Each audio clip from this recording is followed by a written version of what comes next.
mga gamot, kaligtasan, pagtitipon-tipon ng pamilya.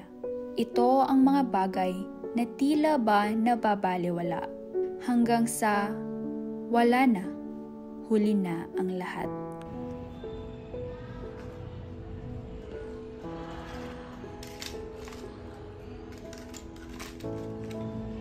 Anak!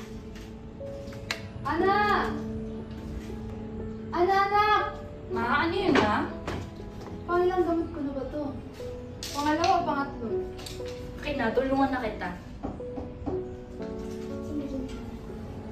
Ito ba? Yung anak ko? Opo. Sadya ka na anak ha. Tumatanda na ako. Ano ka ba ma? Walang problema, okay lang yun. Ito, tubig ko, inumin mo na yan.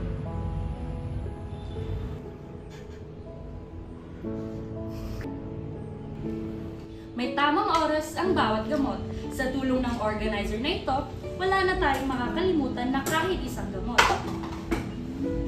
At ililista natin lahat ng gamot para walang hula, walang pagkakamali.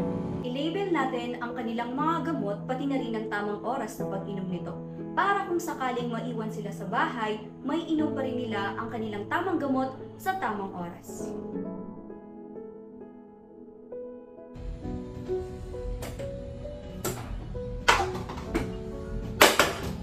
Ma? Ma?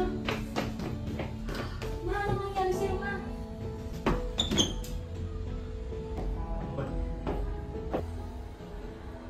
Stay with us, ma. Paparating na ang tulong.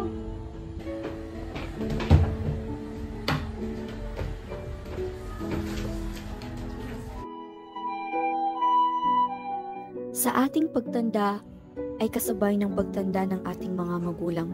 At ang pag-aalaga sa kanila ay hindi lamang basta-bastang responsibilidad.